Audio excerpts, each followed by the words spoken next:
guys, welcome to this week's video. So today is my very first book video of the year. I'm very excited. I wasn't expecting to make this actually. I wasn't gonna make this video at all. As I've said a few times recently, I kind of fell off of reading towards the end of last year and I just haven't made any book content or read any books in a hot second. But then I was thinking about, I was like, I've read a decent amount of books. Like, I really didn't think the stack was going to be this big. So, plus this is just like the physical books I had. I also read a few books on Kindle. So I mean, like, judging by the stack, like I did pretty decent last year. I didn't hit my goal. I kind of want to switch over to a different reading app, but I don't know. Let me know what reading app you guys use, because Goodreads is just like, it's just not doing it for me. I'm looking at my 2024 year in books because that's where I track all my stuff. So I'll tell you guys kind of my stats and stuff, and then I'll go through my DNFs and then every book that I read last year, starting from January on, my year in books. So I read, like I said, I read 23 books last year.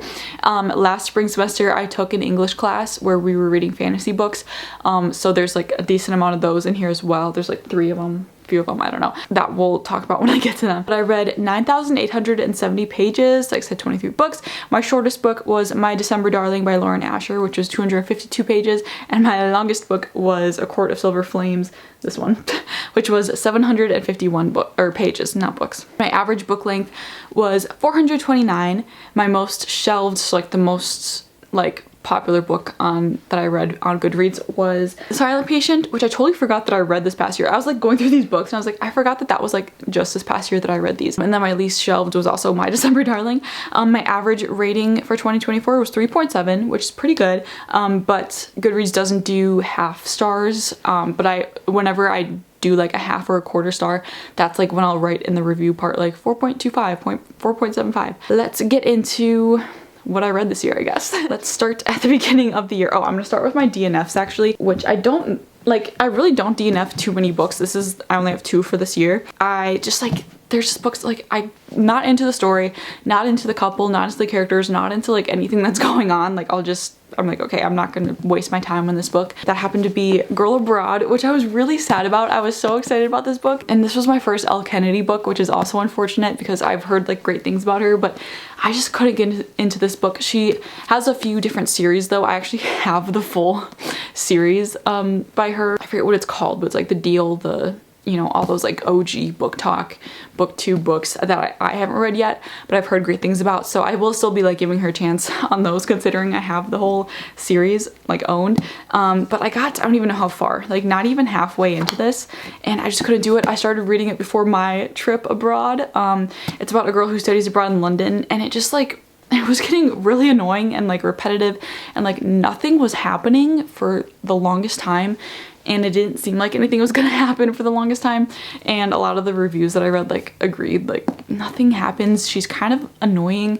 And it was like this really weird love triangle, but one of the people in love triangle like had a girlfriend. So it was like, why are you going after this guy who has a girlfriend? It was really weird. So I didn't enjoy it that much, but that doesn't mean that you won't. But yeah, I did end up DNFing this because I was like, I can't waste my time on this. I need to like get into other books during the summer. And then my most recent DNF, I just DNF'd this the other day because I started reading this for a reading vlog that never actually ended up coming out because again, I fell into a slump and I just like gave up on that. But I was gonna do this whole video of like new releases for the summer of 2024. Started filming it and I got through I think one of the books, and then I had like other 2 that I started, and this is one of them, which is Not in Love by Ali Hazelwood. I love Ali Hazelwood. I love all of her other books. I haven't read Bride yet, but I've read all of her other books and I love them, except for this one. I got again like halfway, and I started, like I said, I started reading this like right when it came out in like I think June or July, and then just the other day I started to like try to get back into it, and I couldn't. And maybe it's because I took such a long break. I'm like, I don't even fully remember what's happening, but even I remember when I was reading it for the first time, like I just couldn't get into it because the hard thing about this is her POV is in like first person, but the chapters in his POV are in third person, which I think my brain just like can't do that for some reason. Like it's switching POVs. I get it if it's like first person for both, like it's like telling her point of view and then his point of view, but the fact that hers was like telling like, I did this, I went and did this, and then for him it's like he went and, you know, did this, he drove to work. Like the fact that it switched like really threw me off guard, and I like couldn't like get into it, and like my brain like couldn't process that for some reason.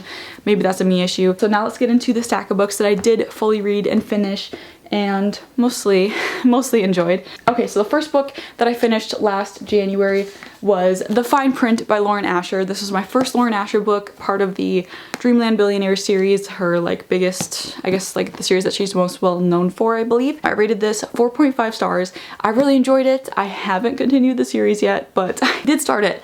And it's, you know, one of those series that I've heard so much about and like everyone seems to mostly enjoy. I really enjoyed this. It's basically Dreamland is like Disney in their world. I enjoyed the two characters. I wasn't like in love with them or like overly attached to them, but I enjoyed them and it was a really good way to start my year of reading. Next book that I finished actually kind of caught me off guard. This was Lessons in Chemistry, which I also rated 4.5. This was the longest book on my TBR at the time. I had it for over a year and I just never really read it. It was the book of the year of I think 2022, 23, 22. I don't even remember. But it has like these cool sprayed edges and it really reminded me of a Taylor Jenkins Reid book almost, because it's like that historical fiction. It's a woman who set in the 60s, I believe. It's kind of just like a slice of her life, like going through this like 10-ish years of her life, her living life as a woman in science in like the 60s and 70s, and like having this TV show and like proving herself essentially. I really enjoyed it. So that was a really pleasant surprise last year. And then I read my very first Abby Jimenez book.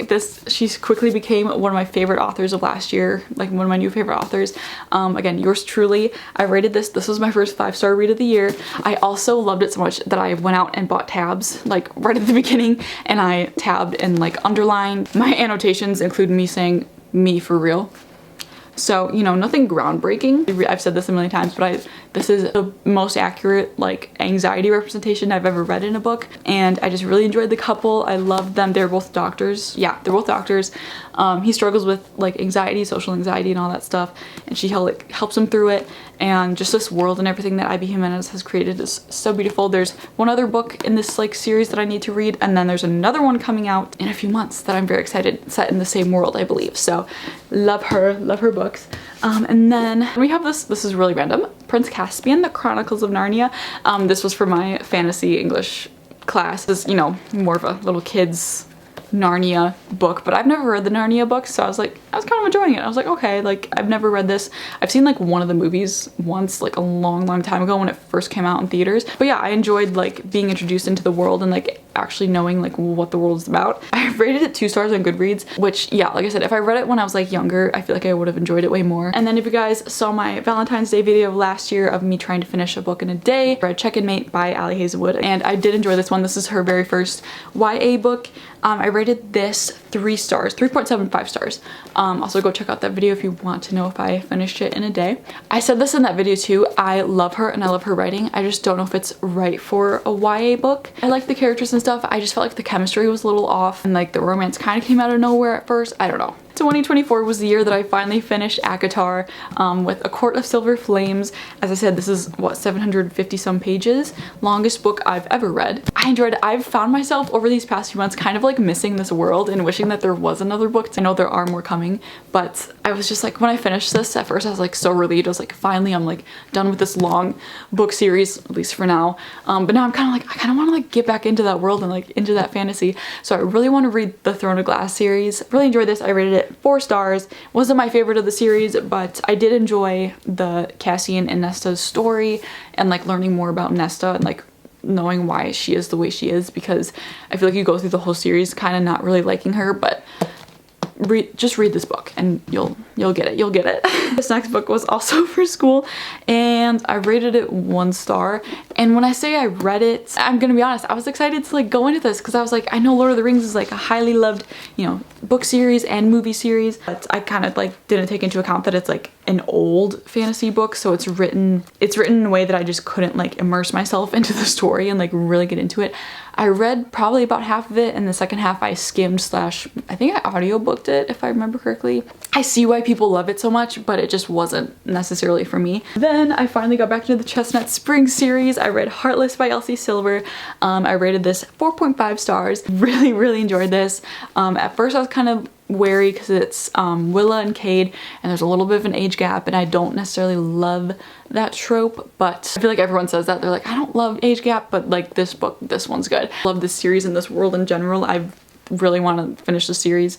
I only have 2 more books left to read of it. Then I read The Silent Patient, which is actually one that I started in, I think like October of 2023. So then I finally picked it back up in, when was this? February, and finished it and rated it 4 stars. I think I could have maybe rated it higher if I read it all in one go. I really enjoyed it. It's a thriller. It's about murder and then this woman who goes mute after her husband's like murder and is like in this psychiatric unit in London and won't talk, won't tell anyone any details about anything. And the therapist who's trying to like get her to talk, and it's very interesting. I did not see the twist coming at all, honestly. It's really good, and I've heard mixed reviews about this author's other books, so I'm not sure if I'll really get into many of his other books. But the next book that I read was on my Kindle and again for my class, and that was The Farthest Shore. Some of the books I read for this class I didn't even log because I did the same thing like I did with The Lord of the Rings. I kind of just skimmed it, read summaries because I didn't really have time to like fully get into it, whatever. But The Farthest Shore is one that I just like couldn't get into. I rated it 1 star on Goodreads. I think this one I did like pretty much read all of it, like I said, because it was on my Kindle, so it was easier to read. I low-key could not tell you what this one was about. Look it up if you're interested. I could not tell you, if I'm being honest. Then I started another highly anticipated like OG book talk series. This year I really tried to like get into these like, you know, highly loved series, and that is Things We Never Got Over by Lucy Score. This is the Knock 'Em Out series. I rated this 4 stars. This definitely caught me off guard. Also, all of Lucy Score's books are like bricks, like they're so thick, and sometimes it feels like they just kind of drag on. Like some of this could definitely be taken out and you would still get the same story, but I digress. I enjoyed it. Naomi and Knox are the 2 main characters. She's a runaway bride. She runs to this small town. She has like this issue with her sister and her sister's kid, and it's like this, it turns into this whole thing. Like I thought it was just gonna be like a cutesy little small town romance because that's what like everyone says it is. It's way more than that. It's like almost gets into thriller territory at some points. It's kind of crazy, especially towards the end. So really enjoyed this. Definitely caught me by surprise, but yeah, so just know that like this little flowery book is more than what it looks like. So, and then I got to read Abby Jimenez's new release, which was Just for the Summer. This was my second 5-star read of the year, and now looking back, listen, I love Emily Henry, I loved Funny Story, but this was my favorite book of the year. If I had to pick one, like, it was just too good. I loved Emma and Justin. I just loved like the the concept about the fact that he posted on Reddit about his like curse. So he dates someone and then breaks up with them, and then that person like goes on to find the person that they're marrying, and then she sees that and she's like, whoa, that keeps happening to me too. Like I keep dating people and we break up, and then the next person they meet is like the love of their life. So they're like, well, maybe we should date, and then that breaks the curse. Or, you know, not an actual curse. This is like a real life a realistic book. And again, this is connected to Yours Truly. It's in like the same world, same setting, so you see some familiar faces. And I still need to read the first book of this like interconnected series. My favorite book of the year, like this right here, too good. Also just like the cover, and her newest cover is so pretty as well. Back to my Kindle, also back to my fantasy reading class. I read the 5th season, and I actually rated this 3 stars because I did again read most, if not all of it, maybe skimmed a few chapters here and there. This is the one that I was thinking of that people I've seen actually recently like really enjoying this book and recommending it, and I would recommend it. This is the one where like people have like powers of the earth, of like people have like geology like powers, if that makes sense. I don't know how, I'm not explaining it very well, but if you want like a new like unique fantasy book, look up the 5th season by N.K. Jemisin. That was pretty good. And speaking of fantasy, I read Iron Flame, which is the second book to the Fourth Wing series. I'm really excited for this. I got like even the special edition like when it first came out, before I even read Fourth Wing. Fourth Wing was like the biggest book of like 2023, the biggest fantasy, and so everyone was so excited for Iron Flame to come out. Literally, I rated this 2.5, and my review is literally nothing happened to the last 150 pages, and I'm not wrong.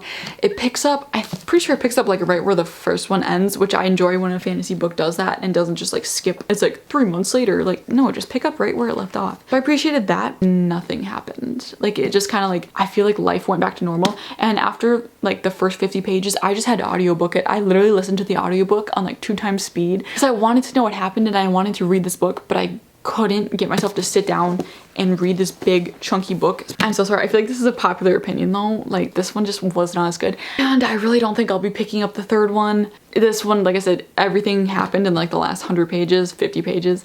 And something big did happen at the end of this one that I'm like, I kind of want to know what happens. But if people say that it's good, maybe I'll just like, I'll audiobook the next one as well. But I couldn't. I really thought about DNFing that one as well. Back to the Kindle.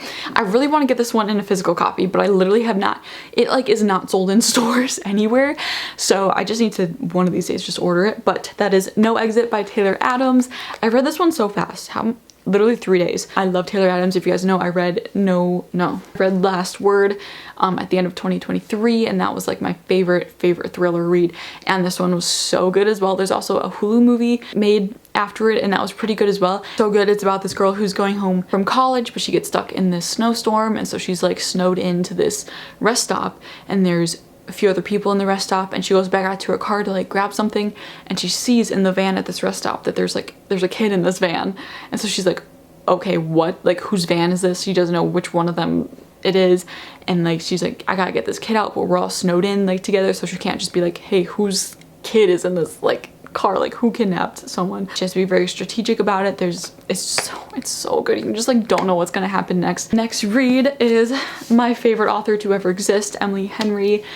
Funny story. I feel like I heard mixed reviews on this one. I personally really enjoyed it. I gave it 5 stars. It's about Daphne and Miles, and essentially their significant others, I think they cheat on them and like get together, so then they're like, well, I guess we'll just like live together and like get through this together since our significant others like cheated on us with each other. And you know, I feel like you can see where it goes from there. And she works at a library, so she's like, you know, bookish, and they're very opposite people as well, so I really enjoyed that. So excited for her new book. It sounds like a little different than what she usually writes about, and she said it's inspired by The Last Great American Dynasty by Taylor Swift, so I'm just so looking forward to that. I just look forward to reading anything Emily Henry writes. It's just always so good. Then I read The 7-Year Slip by Ashley Poston. I'm still not sure how to say her last name. I rated this 4.75 stars, and I know this is, again, a widely loved book. It's a magical realism. So it's like mostly set in the real world, but there's like elements of magic that obviously wouldn't happen in the real world. Essentially, Clementine gets this apartment from her aunt who passed away, and then one day she walks in there and there's this guy in there, but like it's set 7 years in the past. So like he stayed in that apartment 7 years ago, but now their like timelines are colliding, and it's this whole thing and this whole like search, like trying to find each other in like the current time. It's really good. I really enjoyed it. I don't remember too much of it. I really liked her writing as well. Like I feel like it was pretty fast paced. Back to the Chestnut Springs world, I read Powerless. I rated this 5 stars. I think this is my favorite one of the whole series so far. It's actually about Jasper, who's a hockey player. He's not the other guy's like brother, but he's like, they're really close friends, so they're like essentially like brothers. Again, set in the same world. Obviously, it's all the same characters, same family. And I just enjoy coming back to this little small town family dynamic. Just every few months I'll pick up the next book. So looking forward to finishing the series this year. Continuing on with continuing series. I think, yeah, I read Powerless, this book, and the next book for continuing series reading vlog, if I remember correctly. This is the Hawthorne Legacy. It's the second book in the Inheritance Games trilogy. I guess it's more than a trilogy now, but I haven't heard too great of things from like the 4th and 5th books, so I'm really enjoying the series. It's essentially like Knives Out, but like expanded on, especially with the second book. It was just more, it wasn't like too different than the first one, honestly. It was more of like searching the house for secrets. I don't want to get too much into it because it's, again, the second book in a series, so I don't want to spoil anything. Really enjoyed it. More puzzles, more brain teasers, things you gotta figure out. Kept me on the edge of my seat. And the last physical book that I have to show you guys is Things We Hide from the Light by Lucy Score, which is the second book in the Knock 'Em Out series. I also really enjoyed this one. I think I mostly read this one on my Kindle, actually. I think it's the girl from the first book's best friend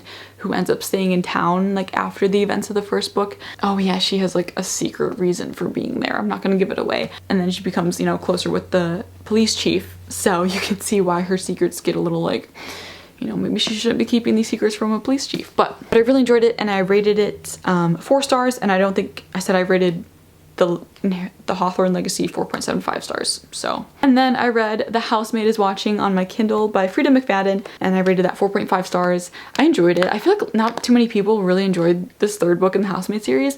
I liked it. It definitely was, it felt a little unnecessary to me. You got to see the housemaid, you know, all grown up, and like she moved to the suburbs like with her family and her husband and her kids and everything, but then her neighbors are a little sketchy, and you just got more housemaid hijinks going on. And the very last book of 2024 that I read was also on my Kindle, and that was My December Darling by Lauren Asher. It was only my second Lauren Asher book. I started and ended the year with Lauren Asher, I just realized. So that's kind of cute, kind of full circle.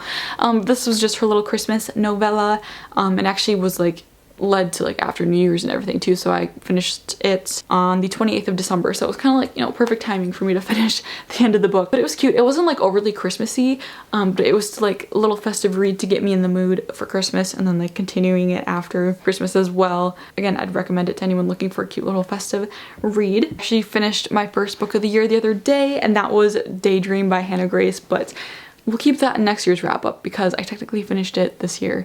I did start it in August, but I finished it this year, so we're saving that for later. And I just recently started reading Divine Rivals, so very excited about that. I just got to a really good part, so probably gonna go read that right now. Let me know if you read any of these books and what you thought of them, or if you have any book recommendations for me. So yeah, that is it for my 2024 reading wrap up. Again, 23 books. Oh yeah, I was gonna check and see what my goal was for last year. Okay, my goal last year was 35 books and I read 23. 2023, I read 39 out of 40 books. That's really sad. This year I set my goal for 20 books because that way if I hit it, it'll be great, and if I go over it, that'll be even better. But I feel like that's a reasonable goal for me for this year, and I'm already on track. I already got one done, so keep reading, and I'll see you guys next week for another video. Bye.